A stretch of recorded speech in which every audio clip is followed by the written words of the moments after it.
see. And it came back in 2014 after we fundraised enough money to bring it here permanently. So now it's a permanent installation on top of the school, but it's much more, because when we built this and when we discussed how to build it, we said it must fit into our environments. And our motto for our environment was that an urban environment like New York has a lot of underutilized rooftops, and these underutilized rooftops receive the highest environmental loads. What does it mean, environmental loads? That's all the sunshine that we get. It shines on the roof all the time. When it rains, we can collect the rain. It's much windier on the roof than it is at the bottom. So all these sources of energy we could somehow bring to use in order to power our buildings. So it's pretty much like a symbiosis between the little rooftop pavilion that we are sitting in, which is on the roof, and the building underneath it. We did this in 2011. Remember what happened? When was it? When was Superstorm Sandy? 2013? 2013. Okay. So remember 2013? Does anyone live south of 42nd Street in Manhattan? You did. Did you have power? No. Our house no, you didn't. If you would have had a roof pot, you would have had power. Oh yeah, that's too bad. So the idea was it's part of infrastructure, and it's a win-win-win situation, because the city would be less vulnerable for events like that. The construction industry would have about 200,000 new projects, because we estimate that on 200,000 roofs in Manhattan or in the greater New York area you could build those buildings. And the co-ops or building owners or real estate market would have 200,000 beautiful penthouses to market. So there was an idea where we thought everyone has an advantage.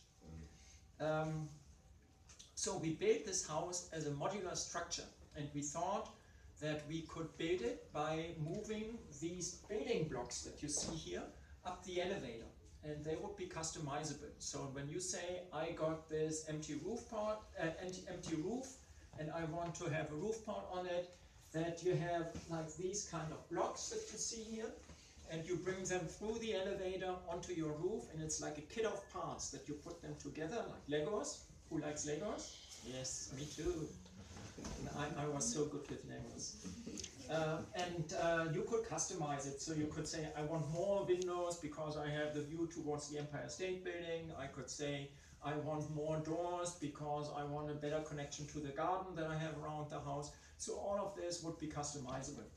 It was much more difficult afterwards. So we took our mouth a little bit too full. And when we really built this, we saw how difficult it is to do. But we got it done. Then every building, so we have a website which is solarroofport.com, maybe you visited already, and there's a real-time meter where you can see almost the same information but in a nicer graphics that I have here. But today is really embarrassing, because a week ago, when it was very sunny outside, we had about 60 kilowatt hours that we harvested from the sun in one day. Today, because it's gray and it's raining, it's only 4.38 kilowatt hours. So today we are not good. You have to know that an average household in New York consumes about 20 kilowatt hours a day. So that means when we produce 60 in mid-March, we could have used this energy for 3 households. Today we need a little bit extra from someone else. So that's what I meant with symbiosis. A symbiosis in biology, for example, is when 2 species help each other to survive. So here now we need the help from the Spitzer School of Architecture. If this would be a real functioning household where the dishwasher would be running, where all of these things would work. And today we would need a little bit from them, but tomorrow will be sunny again, so we could give back to them at that time. And that's the idea of it. And you have this 200,000 times in New York, and it would be very, very helpful for how we produce our energy. How do we produce our energy? Solar panel. Yeah, that's what we do because we are smart, but all the other